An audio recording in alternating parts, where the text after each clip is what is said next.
ce pouvoir a échoué. Nous ne sommes pas moins courageux que les autres peuples, à l'instar du peuple sénégalais, malien et autres. Nous sommes un peuple qui peut se défendre. La Constitution autorise la liberté de manifestation dans son article 27. Nous, mouvement républicain, nous allons lancer d'ici là des grandes manifestations sur toute l'étendue du territoire national pour protester et manifester contre la vie chère. Parce qu'aujourd'hui, les Congolais ont du mal à se nourrir. Et nous pensons que nous devrons user de notre droit constitutionnel en conformité avec notre loi fondamentale pour descendre dans la rue et dire au gouvernement de Kone Makosso et de dire au régime de Sassou Nguesso que nous voulons les meilleures conditions, nous voulons les bourses pour nos étudiants, nous voulons l'amélioration des conditions de vie pour nos citoyens. Et ça, nous demandons au peuple congolais de se mobiliser massivement lorsque nous allons lancer cet appel afin que nous descendions dans la rue. Le peuple kenyan, par exemple, vit 10 fois mieux que le peuple congolais. Mais là-bas, ils ont déclenché des manifestations pour protester contre la vie chère.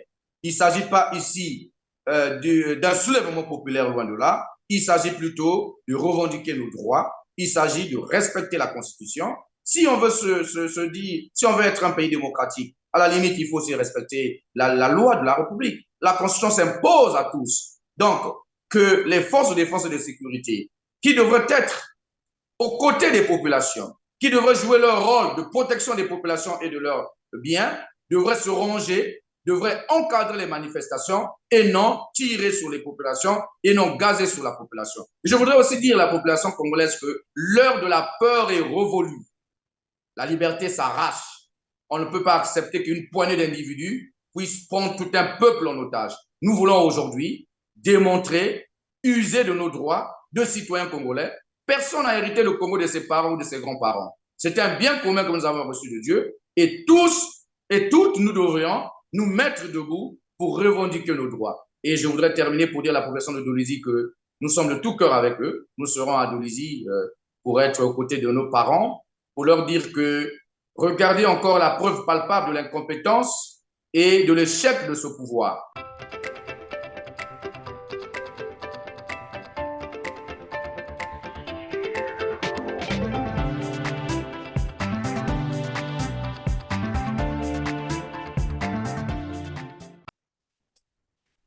Bonjour à toutes et à tous, merci de votre fidélité à Ténard TV. Avec moi sur ce plateau, Destin Gavet Elengo, président du mouvement républicain. Au centre de cet entretien, la situation sanitaire à Dolisie où sévit une nouvelle épidémie, la chigulose. Bonjour Destin et merci d'être avec nous sur Ténard TV.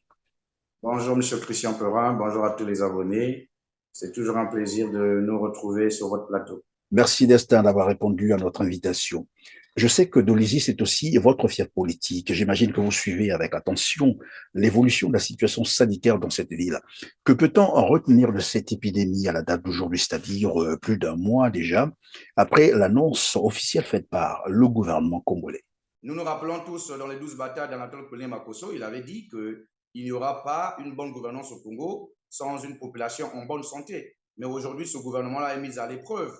Pourquoi ce gouvernement est incapable d'assurer exclusivement la prise en charge des malades atteints de ces épidémies? On comprend tout simplement que ce sont des paroles démagogiques, ce sont tout simplement des slogans pour embobiner, piétiner et écraser le peuple congolais, alors qu'aujourd'hui, la population de Dolisie a vraiment, mais réellement besoin d'un soutien pour sortir de cette crise multidimensionnelle. Oui, est-ce qu'on peut parler de la prise en charge? Quel est le niveau de mobilisation, par exemple, du système sanitaire au niveau de Dolisie? Le système sanitaire au niveau de Dolisie n'existe quasiment pas. Dès lors que nous n'avons même pas de laboratoire à Dolisie, dès lors qu'il faut transférer les matières fécales, tout ce que vous savez comme prélèvement pour les analyser à Brazzaville. Alors qu'aujourd'hui, Dolisie, c'est une ville de 250 000 habitants et c'est la capitale du département du Niari. Donc, le système de santé n'existe quasiment pas à Dolisie parce qu'ils n'ont pas pu faire face. La riposte a été dans une léthargie totale. Ils ont tâtonné avant de savoir par où commencer. Ils ont été débordés dès le départ. Alors que nous avons été frappés par la Covid, les gouvernants aujourd'hui devraient savoir que lorsqu'on veut diriger, diriger, c'est prévenir.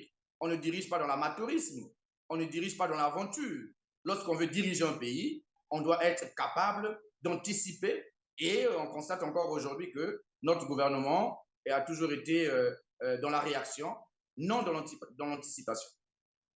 Oui, mais apparemment, il y a un souci, c'est qu'on a l'impression, c'est moi peut-être, ça n'engage que moi, on a l'impression que finalement, ce sont des organisations, des associations qui se sont constituées pour la circonstance, qui sont en train d'agir à Dolisie et non l'État congolais. Est-ce que Oui, c'est la même réalité que vous avez? l'État est venu bien après, c'est-à-dire l'État est venu lorsque la pression s'est accrue sur lui. Mais il faut dire que par rapport à ces élans de solidarité, M. Christian Perin, lorsque un ministre d'État regroupe les ressortissants d'un département pour dire qu'on doit organiser une cagnotte, un fonds de solidarité des fils et filles du Niari, vous voyez par là qu'il y a une volonté de pérenniser le régionalisme ou le tribalisme. Parce que lorsqu'il s'agit de la santé, à Dolisie, il n'y a pas que les fils du Niari qui y vivent.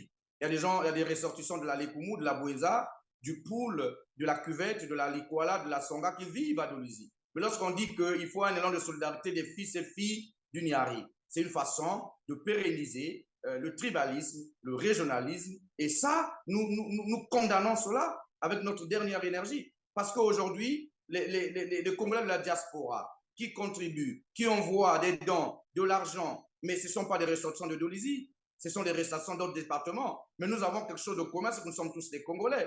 Donc, lorsqu'il y a une épidémie qui sévit dans une ville, on ne doit plus vouloir tirer le drap de son côté pour demain dire que j'étais celui-là qui avait agi au nom des populations du Niari. Non, nous disons non à cette façon de faire parce que nous devons prôner l'unité nationale. Si aujourd'hui, ce pouvoir continue à se pérenniser, c'est parce qu'on a fait comprendre, on a fait croire dans la tête de nos amis, parents qui sont ressortissants de la partie septentrionale du pays, qu'un jour, si perdez le pouvoir, les Congos, s'ils reviennent aux affaires, ils vont vous faire souffrir, ils vont vous exterminer. Mais c'est archi faux. Ceux qui souffrent dans la Likwala, ne sont-ils pas des nordistes? Ceux qui souffrent à Oyo, ceux qui souffrent à Tikapika, à Olombo, ceux qui souffrent à Makwa, ce sont les ressortissants aujourd'hui. À Mosaka, ce sont les Congolais, mais ils ont le pouvoir, mais ils sont dans la pauvreté, dans la précarité. Ce sont des arguments que Denis Sassou Nguesso et son clan utilisent pour embobiner la population, pour que les populations du Nord puissent se retourner contre les populations du Sud et vice-versa.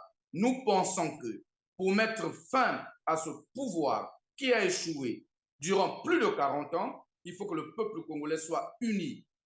Et la maladie à Dolisie l'a démontré d'ailleurs, M. Christian Perin, parce que l'élan de solidarité, les Congolais se sont mobilisés de partout à travers le monde, ils sont venus en aide aux populations de Dolisie, et il faut prohiber, il faut écarter ces hommes politiques-là qui ont tendance à pérenniser le tribalisme, alors que nous sommes un pays un, uni et indivisible. Nous devons continuer dans l'unité pour vaincre le ver qui est dans le fruit, c'est-à-dire le PCT. Ce sont les mêmes qui ont pillé ce pays et utilisent les miettes qu'ils ont pillées pour essayer de venir amadouer la population. Et lorsqu'on a essayé de prendre connaissance donc de ces médicaments que ces soi-disant bons samaritains ont amenés aux populations de Dolisie, on a constaté que c'était des images pompeuses, alors que, en fin de compte, c'était un lot composé exclusivement des solutés et quelques cartons des antibiotiques.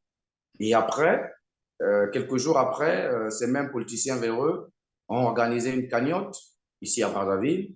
Ils ont regroupé soi-disant les fils et filles du Niari pour lever de l'argent. Et ce qui est Alors, curieux, pardon, ils ont amené, donc vous avez dit dans les cartons, vous avez retrouvé des solutés et puis quelques antibiotiques. Cela veut dire que le corps médical leur avait prescrit ces médicaments qui sont allés acheter ou ils ont mis la charrue avant les, c'est-à-dire sont achetés des antibiotiques et puis bon voilà, les déposer comme ça. ils ont mis la charrue avant le bœuf, d'autant plus qu'ils ne savaient pas exactement quelles étaient les causes de ces épidémies et que le corps médical était encore en Et l'agent tâtonnement. pathogène, ils n'avaient pas encore une idée là-dessus, mais ils ont amené quand même les antibiotiques. Exactement, parce qu'il n'y avait pas encore un protocole médical mis en place.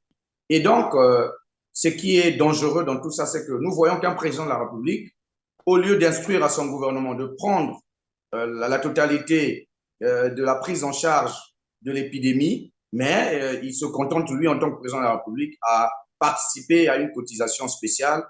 Donc, vous voyez que c'est de l'irresponsabilité à la limite. Voilà. Et donc, cette irresponsabilité de la part du gouvernement et des décideurs de ce pays a continué parce que nous voyons jusqu'à aujourd'hui un véritable tâtonnement qui existe au niveau de Dolisie. Parce qu'aujourd'hui, on a comme l'impression que la commission qui a été mise en place par les fils et filles du Niari, il y a le comité de riposte, le comité départemental de riposte, qui est coordonné, chapeauté par le préfet du département du Niari. Il y a comme chevauchement, et donc on ne sait pas qui fait quoi. Et aujourd'hui, ce sont les pauvres populations qui sont abandonnées parce qu'on remarque que des audios circulent depuis ce matin sur les réseaux sociaux qu'au niveau de Dolisie, on exige désormais des tests à hauteur de 700, 7500 francs CFA aux Congolais, aux populations, pour qu'on puisse leur faire des tests pour savoir s'ils sont atteints de la maladie ou pas. Donc, vous voyez le climat aujourd'hui qui sévit actuellement et c'est une tristesse absolue de voir qu'un petit pays de 5 millions d'habitants et que toutes les sommes d'argent que nous avons, que nos dirigeants ont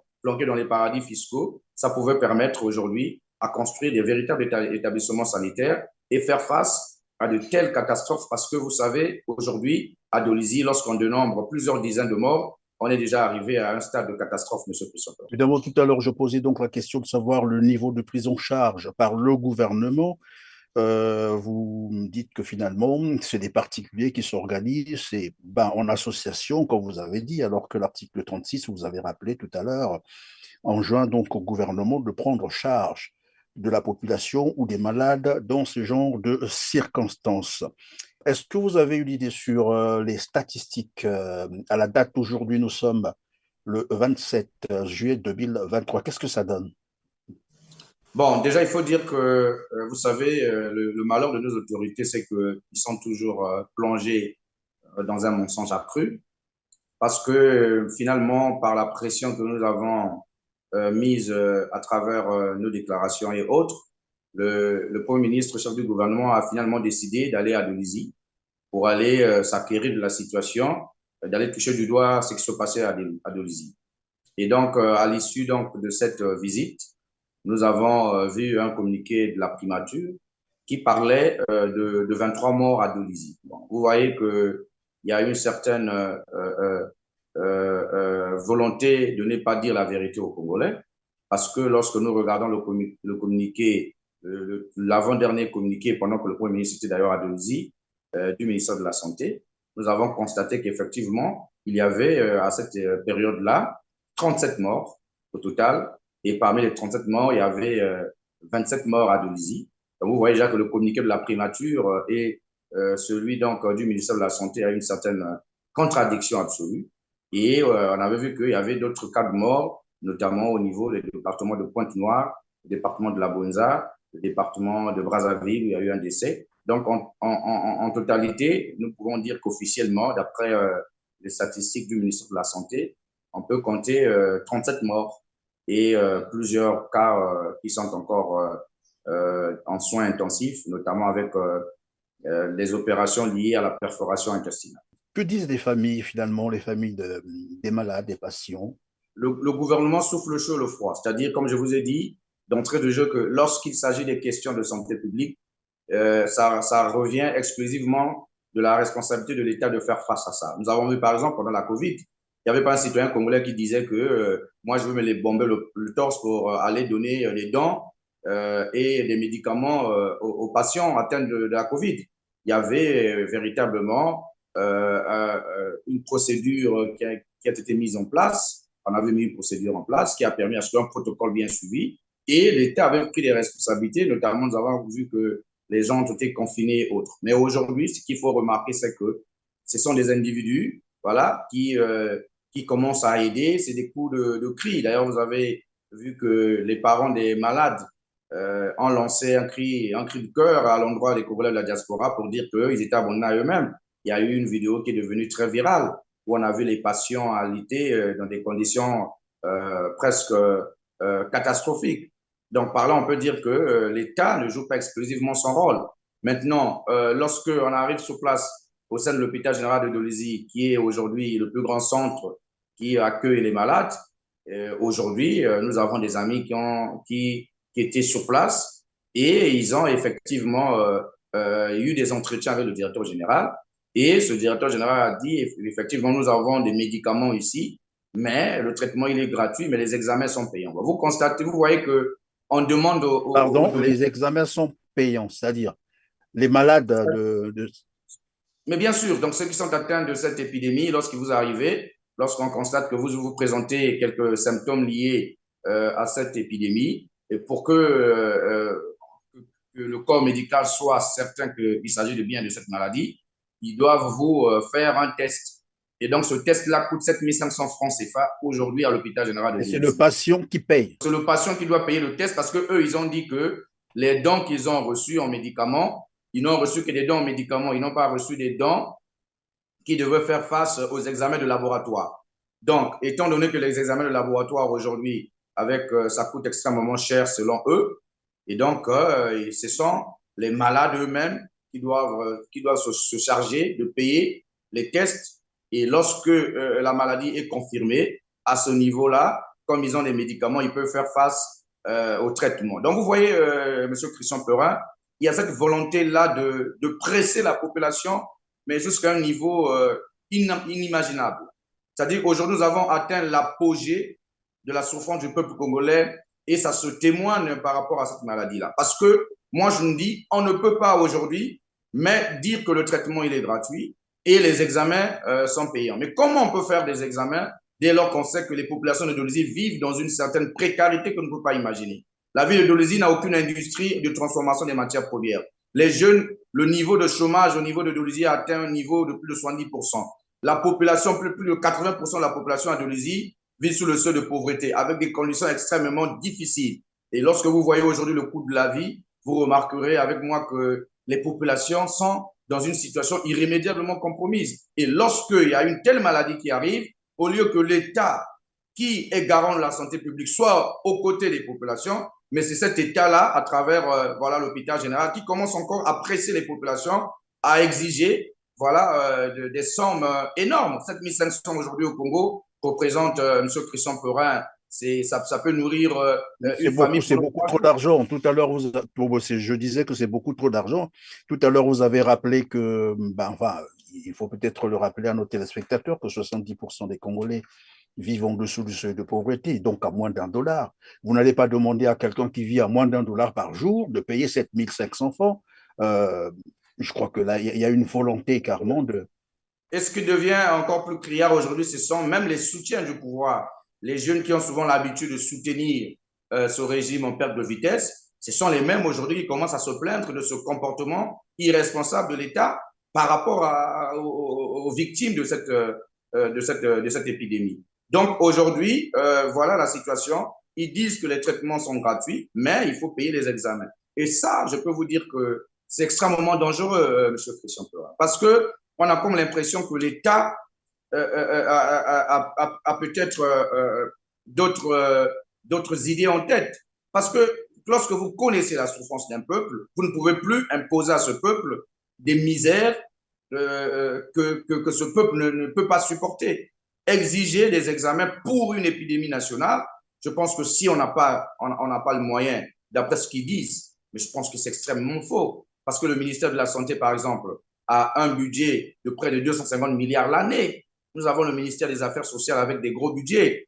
Le Congo a des partenaires bilatéraux, notamment l'OMS et autres. Donc aujourd'hui, on ne peut pas dire que l'État est incapable de faire face à cette épidémie. Mais on voit ici qu'il y a une mauvaise volonté politique. On ne sait pas pourquoi. Peut-être parce que la ville de Dolisie, c'est une ville qui appartient à l'opposition, donc où les deux députés sont de l'UPADES. Mais aujourd'hui, l'UPADES est l'allié privilégié du PCT. Donc on peut dire aujourd'hui, Dolisie est entre les mains de la mouvance présidentielle. Maintenant, pourquoi faire payer à cette population ce lourd tribut? Parce que les uns veulent apparaître comme des super politiciens, faire des dons pour que demain, les populations puissent les applaudir en disant que si nous avons eu gain de cause, c'est grâce à tel ou tel politicien. Alors que nous savons très bien qu'au Congo, aucune personne, aucun homme politique n'a hérité des usines ou des entreprises de ses parents. Tous se sont enrichis Alors, illicitement. donc, pardon, Testin, donc, si j'ai bien compris, l'épidémie déclarée, l'annonce officielle a été faite par le Les épidémies gouvernement déclarées, congolais. il y a trois épidémies. Il y a 3 épidémies. C'est pas un seul, c'est pas une seule maladie, Trois épidémies à Dolisie? mais c'est 3 épidémies. Lorsque vous regardez le communiqué du ministère de la Santé, on vous parle du choléra, voilà. On vous parle du choléra, on vous parle La voilà, attendez, chigellose? on parle des épidémies de choléra, de shigellose et de salmonellose. Donc, ça fait 3 épidémies consécutivement. Alors, donc, un patient qui souffre évidemment d'une de ces, voilà, de ces épidémies ne peut pas être traité quand il n'a pas les 7 000 francs pour faire des examens. C'est ce que ça veut dire. Ce que je veux dire, c'est quoi? C'est que nous avons reçu les cris d'alarme des citoyens, des Dolisiennes et Dolisiens qui contestaient un peu ce que disait le gouvernement, parce que le gouvernement parle de la prise en charge totale. Et d'un côté, le gouvernement parle de la prise en charge totale, de l'autre, nous avons ce comité qui a été mis en place par les filles et fils du Niari, eux aussi qui disaient qu'il y avait suffisamment de médicaments. D'ailleurs, nous avons suivi le coordonnateur de ce comité de riposte qui est passé sur les antennes de vos confrères de Ziana TV, où il a dit que on lui a posé la question de savoir quel était le besoin aujourd'hui des patients. Est-ce que la diaspora pourrait venir en aide parce que nous constatons qu'il y a beaucoup de vidéos qui circulent où on témoigne de l'incapacité de l'hôpital de faire face en termes de médicaments. Et il a rassuré sur cette antenne qu'il y avait suffisamment de médicaments. Donc aujourd'hui, s'il fallait apporter de l'assistance aux parents, c'était beaucoup plus dans le domaine de l'accession à l'eau potable, voilà, des mesures d'hygiène et autres. Donc il avait déjà rassuré qu'il y avait suffisamment de médicaments. Mais il y avait des Doliziennes qui sont sur place, des parents, des malades, qui apportaient des arguments contradictoires. Parce que pour eux, ils se disaient qu'effectivement, il n'y avait pas une prise en charge totale. Donc, à ce niveau-là, on ne savait pas exactement qu'on avait imposé désormais qu'il fallait faire des tests pour déterminer si vous êtes atteint de la maladie ou non. Et ces tests étaient payants. Donc, c'est aujourd'hui qu'un de nos frères, d'ailleurs, l'audio est devenu assez viral sur les réseaux sociaux, qui s'est rendu à l'hôpital général de Dolisie. Il a discuté avec le directeur général de l'hôpital et le directeur général de l'hôpital lui a fait savoir que effectivement, il y a des médicaments pour le traitement, sauf que, étant donné que l'hôpital fait face à une carence dans le domaine du laboratoire, parce qu'eux, il manque beaucoup de choses au laboratoire, donc l'hôpital a décidé, et lorsqu'on parle de l'hôpital, on parle du gouvernement, bien évidemment, parce que c'est l'État. L'hôpital a décidé de demander donc aux malades, lorsqu'ils arrivent, avant qu'on puisse vous administrer donc le traitement qui correspond à la maladie, parce que comme on a dit, il y a 3 épidémies. Donc, on doit vous faire un test. C'est ce test-là qui détermine si vous êtes atteint donc de cette épidémie ou non, de ces épidémies ou non. Et ce test est conditionné par la somme de 7500 francs CFA. Déjà, voilà pourquoi ma question à moi. Quand ma question à moi, c'est de savoir, je prends par exemple un exemple. Si je n'ai pas 7500 et que je sens la fièvre ou les écoulements ou je ne sais pas quoi, les manifestations évidemment de cette épidémie, j'arrive à l'hôpital, je fais comment? Si vous n'avez pas les 7500, ça suppose que vous êtes abandonné à vous-même, puisque l'hôpital est incapable de vous faire le test pour déterminer de quoi vous souffrez. Et donc, si vous n'avez pas les 7500, c'est quasiment 80% des Doliziens qui ne peuvent pas disposer de cette somme actuellement, avec les temps qui courent. Et donc, à ce niveau-là, vous serez certainement abandonné à vous-même, puisque l'hôpital, qui est censé vous recevoir, vous diagnostiquer, vous administrer les soins qu'il faut, les produits qu'il faut, est incapable de le faire parce qu'ils sont en manque de ces produits. De ces Donc, produits-là. Alors, mais vous dis-moi un peu, puisque que au début de l'épidémie, la qualité d'eau distribuée dans Dolisie, je crois, hein, c'est ça, était incriminée, en fait, était pointée du doigt, comme quoi l'eau n'était pas potable. pour vous rafraîchir la mémoire, M. Christian Plora, lorsque nous avons vu les inondations de Ngamakoso, où une mère et son fils ont perdu la vie, qu'est-ce que le gouvernement a dit? qui devait rapidement mettre en place une commission pour qu'on puisse regarder cette question-là en toute urgence. Aujourd'hui, nous sommes presque au mois d'août. Dans 2 mois, les pluies vont encore reprendre. Est-ce que vous avez appris que le gouvernement avait lancé les travaux de réhabilitation de cette route-là? Non. C'est pour dire que ce gouvernement-là, même si les populations sont en détresse, c'est un gouvernement insensible qui ne peut pas aujourd'hui résoudre donc le problème des Congolais. Donc moi, ce que je voudrais dire ici, c'est que l'eau de Dolezi, c'est pas seulement Dolezi. C'est pas seulement Dolezi, Monsieur Christian Porin. Les Congolais sont habitués à consommer une eau qui n'est pas propre à la consommation. Moi, j'ai vécu quasiment toute ma vie à Dolezi. Si j'ai 32 ans aujourd'hui, ça veut dire que j'ai vécu pratiquement 25 ans de ma vie à Dolezi.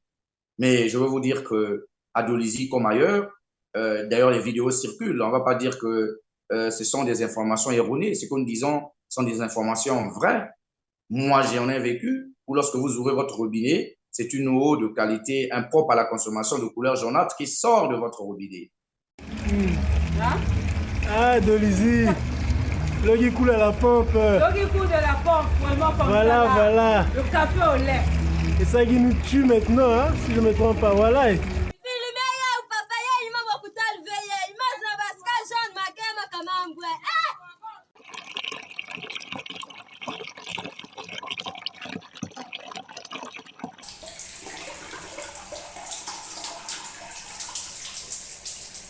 Donc, ces eaux-là, c'est pas une eau potable. Maintenant, le gouvernement, qu'est-ce qu'il doit faire? Le gouvernement aujourd'hui ne fait rien, puisque nous avons suivi le responsable de cette compagnie de distribution d'eau qui a animé une conférence de presse pour dire que l'eau de Dolezi était une eau potable. Bon, lorsque nous avons suivi d'ailleurs le responsable de ce comité de riposte au niveau de Dolezi, où on a mis sur la table l'hypothèse de la qualité de l'eau. D'ailleurs, c'est moi qui ai posé cette question-là durant l'émission en commentaire. Je lui ai dit, mais le directeur général de l'hôpital et de cette compagnie avait dit que l'eau était potable.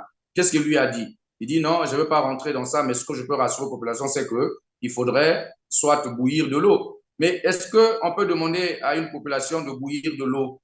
Donc, vous allez bouillir de l'eau potable. On a déjà vu ça où, monsieur Christian Peur? C'est de l'eau minérale. Et puis l'eau potable, c'est une eau incolore, inodore, sans saveur. On connaît cette définition-là depuis l'école primaire. Donc, les gens vont se balader avec des réchauds sur la tête et lorsqu'ils ont besoin de consommer de l'eau, ils doivent sortir une marmite au cours de la route, bouillir de l'eau et puis consommer. Donc, vous voyez que c'est de l'irresponsabilité tout simplement. En somme, si j'ai bien compris, en somme, le gouvernement est en train de mentir sur cette affaire. Non, mais c'est pas moi qui vais. Non, Je veux pas mais vous. c'est ce que moi je constate parce qu'on vient donner des informations. Là, vous rappelez, par exemple, c'est quand même le directeur général de la LCDE, c'est comme ça qu'on appelle ça désormais, qui rassure les gens, la population, que l'eau distribuée par sa société est une eau potable. Dans le même temps, on demande à la population d'aller bouillir cette eau avant de la consommer. Je crois que là, on n'a pas besoin d'être expert pour comprendre ce qui se passe.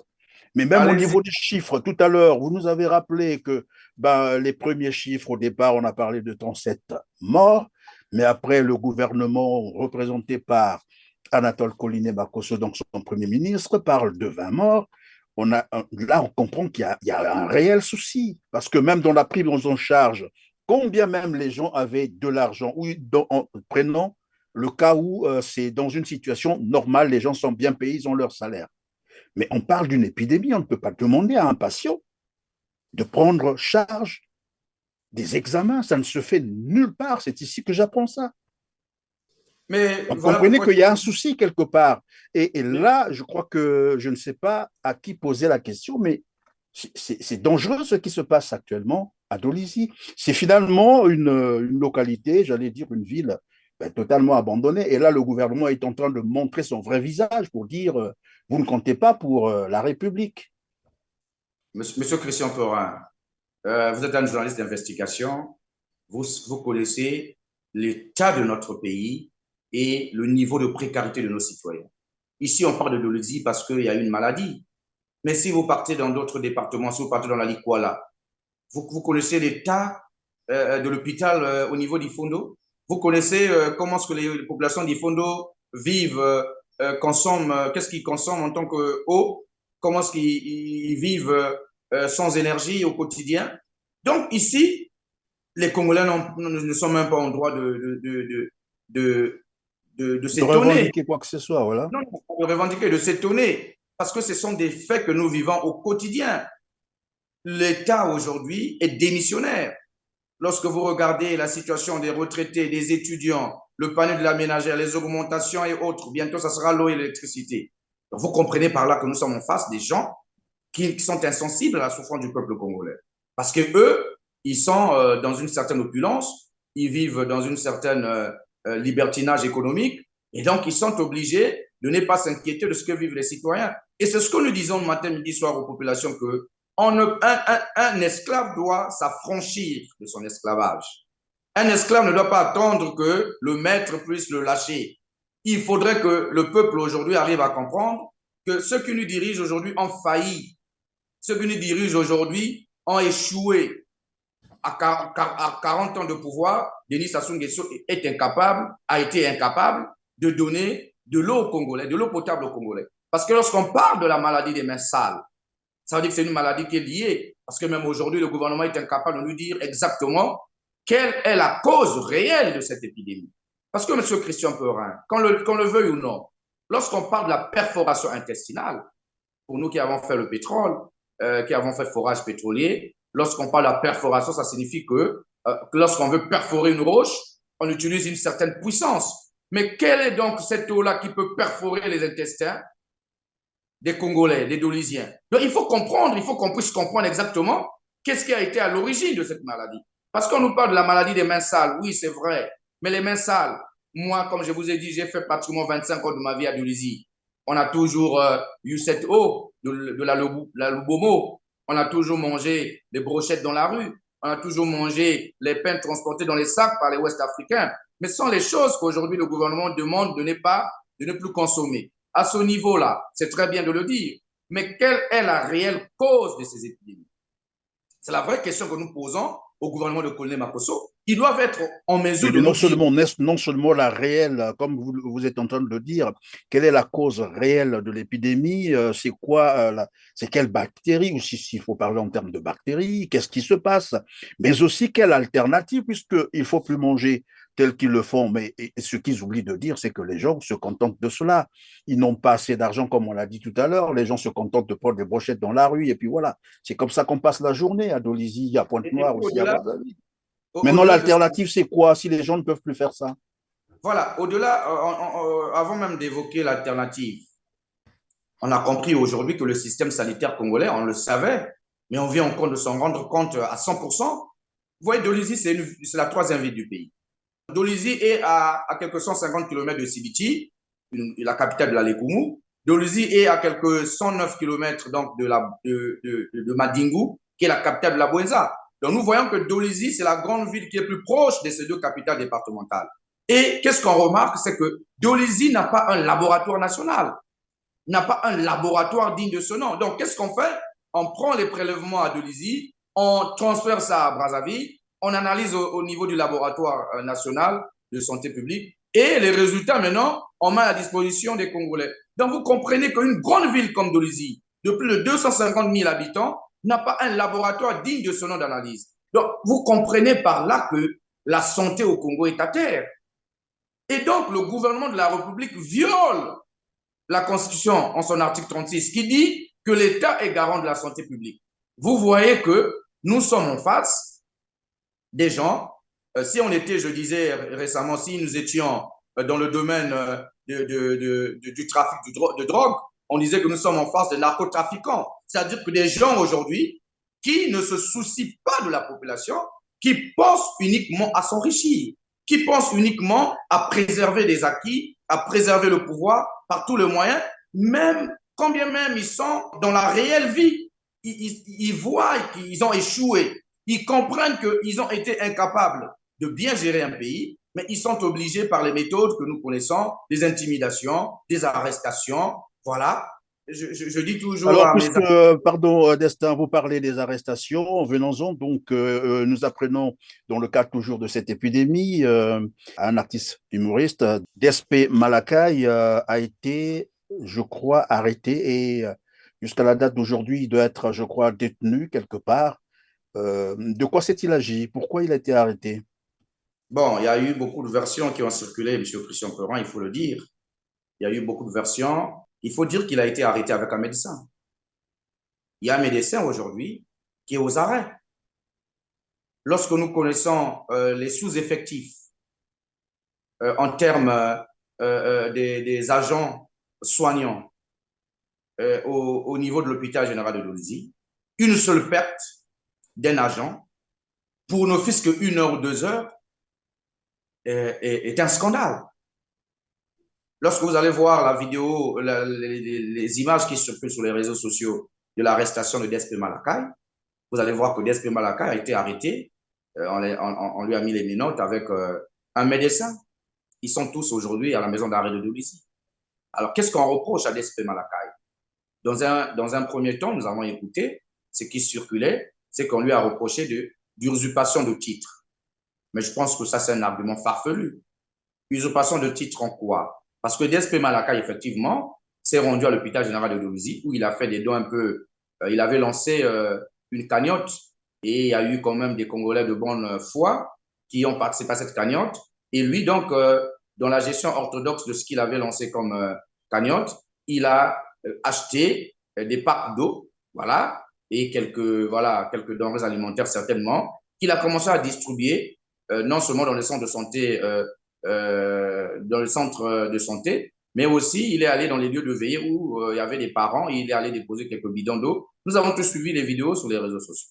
Alors, Despé Malakai s'est rendu à l'hôpital général de Dolisie. Il a, avec certainement donc l'appui de ce médecin qui a été arrêté, il a enfilé une blouse, il a enfilé les gants pour effectivement aller regarder les patients, rendre visite aux patients et s'acquérir certainement de la situation. Si vous regardez même sur le post de votre confrère Arsène Séverin, vous allez voir qu'il a relayé effectivement cette publication hier sur sa page officielle Facebook. Et donc, Despé Malakai est parti, il a discuté avec les patients et il a recueilli un certain nombre d'informations. Après, le soir même, nous avons vu qu'il a posté une publication sur sa page Facebook où il aurait dit que il est en danger. Il avait cité certains compatriotes qui seraient responsables de son arrestation. Quelque temps après, il a supprimé donc cette publication. Et d'après les infos que nous avons, il avait été reçu par les services de M. Obara et il a été interrogé. Après, il a regagné son domicile. Et donc, le lendemain, paraît-il, sur instruction du préfet du département du Niari, le nouveau préfet qui vient d'arriver. Mais moi, je voudrais dire à ce préfet-là, avant de continuer, M. Perrin, que nous connaissons tous le préfet Mwanda. Il était dans la Songa. Et si nous étions dans un pays sérieux, ce préfet-là ne pouvait plus être préfet s'il y avait quand même l'éthique et la déontologie dans notre pays. Parce que nous avons vu les photos circuler de ce préfet, des photos à caractère sexuel qui ont circulé sur les réseaux sociaux. Qu'est-ce qu'on reproche? Qu'est-ce qu'on Voilà. reproche Donc, à Despé Malakai? d'après la justice, nous avons des sources au sein de la justice congolaise où on a dit qu'il a été mis en détention provisoire pour avoir divulgué les informations personnelles sur les malades sur sa page Facebook officielle. Et d'après la loi, paraît-il qu'il existe une nouvelle loi qui interdit de mettre à la place publique des informations ou des données de caractère personnel sans l'avis du concerné. Voilà. Donc, on peut dire aujourd'hui que si Despé Malakai a été arrêté, c'est parce qu'il a, d'après le motif qui lui a mis en détention provisoire, il avait divulgué des informations sur les malades. On ne sait pas c'est quelle information qu'il a divulguée parce que nous avons tous suivi l'actualité de Despé Malakai sur sa page. On n'a pas vu aujourd'hui des informations où il aurait dit que tel malade avait fait ceci. Il a juste dit la réalité de Dolisie. Il a juste dénoncé ce que nous dénonçons tous parce qu'il y a eu un dysfonctionnement au niveau des services de santé à Dolisie. Et je pense que le motif aujourd'hui, ce qui fait que DSP soit privé de liberté, c'est parce qu'il a dénoncé ce qui ne se fait pas bien. Voilà un peu les informations que nous avons ça et là à propos de cette arrestation. C'est bien dommage parce que dans ce pays, comme disait un de nos invités, eh ben, au Congo, on peut piller les finances publiques, on peut voler, tuer, on peut faire tout ce qu'on fait sans être inquiété, mais il suffit de faire quelque chose qui va à l'encontre de la politique, surtout politique, parce que là, quand je vous entends, j'ai bien l'impression que c'est beaucoup plus l'image politique qu'on est en train de protéger.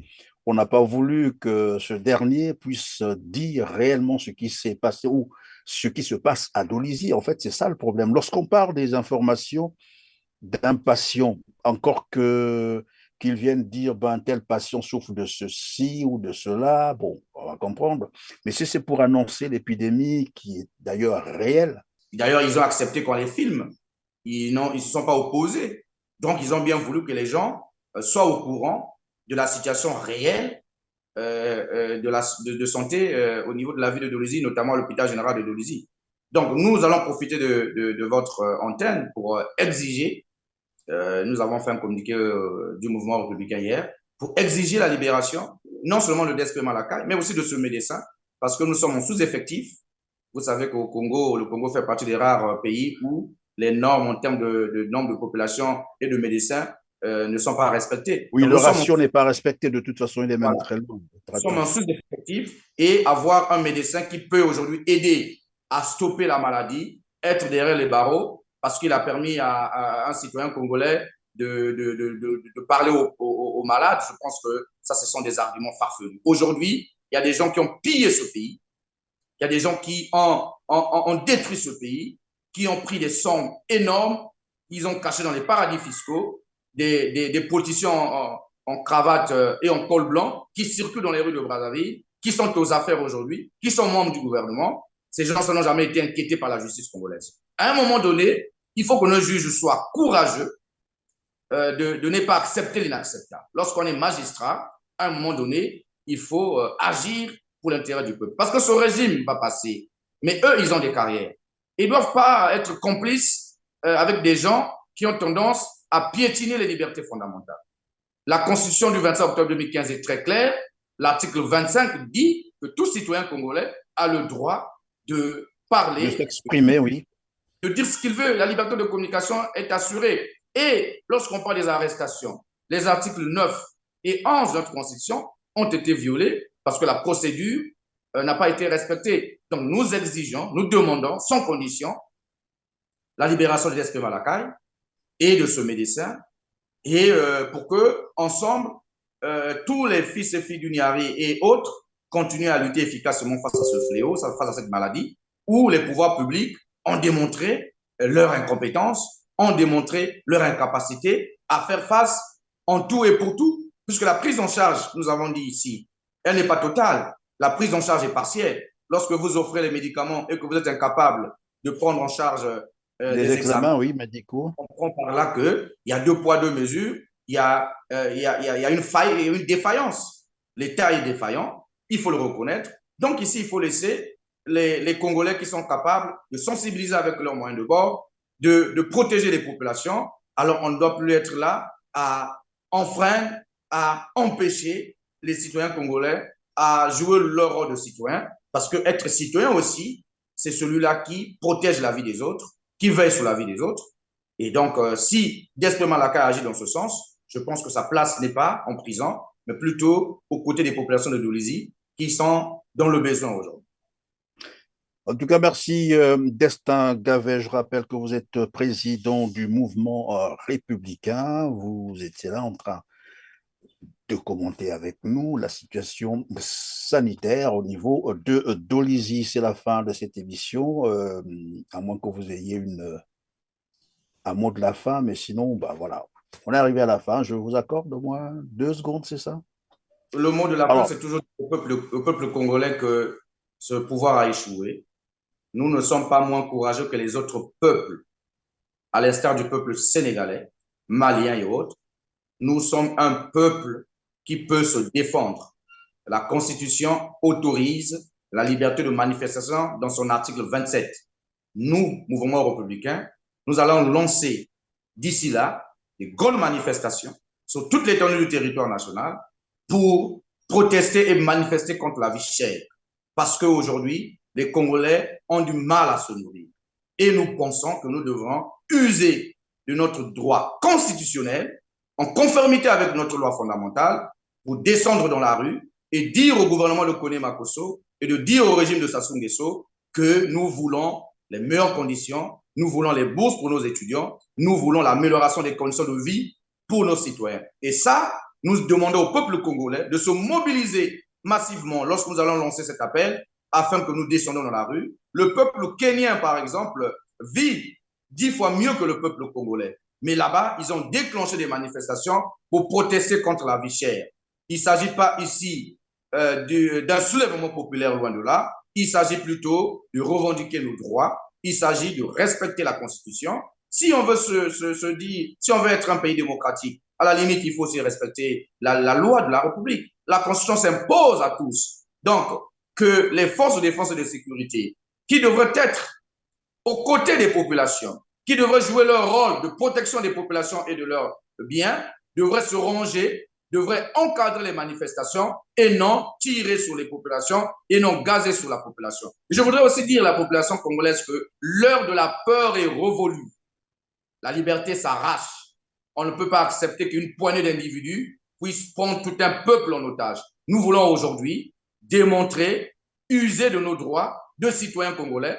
Personne n'a hérité le Congo de ses parents ou de ses grands-parents. C'est un bien commun que nous avons reçu de Dieu et tous et toutes nous devrions nous mettre debout pour revendiquer nos droits. Et je voudrais terminer pour dire à la population de Dolisie que nous sommes de tout cœur avec eux. Nous serons à Dolisie pour être aux côtés de nos parents, pour leur dire que regardez encore la preuve palpable de l'incompétence et de l'échec de ce pouvoir, puisqu'ils sont incapables de vous soigner correctement. Ils sont incapables de créer les conditions idoines qui doivent permettre à ce que les citoyens vivent dans une quiétude absolue dans leur pays. On nous vante la paix tous les jours, mais la paix dans la famine, il ne peut pas avoir la paix. La paix dans la maladie, il n'y a pas de paix. Donc, que le peuple ouvre les yeux, que ces politiciens véreux qui ont pillé ce pays, qui viennent, qui se déguisent en agneaux pour venir vous donner des présents, je vous dis que personne n'est né d'une famille riche. Ils ont tous volé dans les caisses de l'État. Et donc, lorsqu'ils viennent, vous n'avez pas le droit de les applaudir. Ce qu'on vous donne vous revient de droit. Nous pompons 110 millions de barils par année du pétrole congolais. Nous sommes un pays pétrolier. Nous devons avoir des conditions décentes de vie. Mais regardez comment nous vivons dans la précarité, dans la pauvreté. N'acceptons plus cela. Prenons nos dispositions. Revendiquons nos droits pour que demain, nous soyons un peuple digne et respectable. Voilà ce que je devrais dire comme mot de fin, M. Christian Perrin. Et je remercie l'équipe technique. Je remercie Teler TV pour l'espace que vous nous donnez. Et nous pensons que le travail que vous êtes en train de faire contribue et contribuera à ce que le Congo soit libéré de ses oppresseurs et que la dignité de la vie humaine, que le Congolais, qui est un petit peuple de 5 millions d'habitants avec autant de richesses, que chacun puisse demain profiter de son pays pour qu'il y ait une véritable redistribution de nos richesses, pour que les inégalités que nous vivons aujourd'hui cessent et cessent définitivement. Bien voilà, nous sommes arrivés à la fin de cette émission. Merci Destin Gavet. Je rappelle que vous êtes président du mouvement républicain. En tout cas, merci de nous avoir encore visités aujourd'hui. Mesdames, Messieurs, merci à vous aussi de nous avoir suivis aujourd'hui, comme d'habitude. N'oubliez pas de cliquer sur le petit pouce en l'air, c'est juste en bas de cette vidéo, et de partager massivement cette émission pour permettre aux autres aussi de suivre l'information. Pensez à vous abonner si vous ne l'avez pas encore fait pour être notifié de toutes nos prochaines productions. Nous souhaiterons également vous lire en commentaire. Dites-nous ce que vous pensez de cette émission, ça nous fera du bien. On se dit au revoir et à très bientôt. Merci.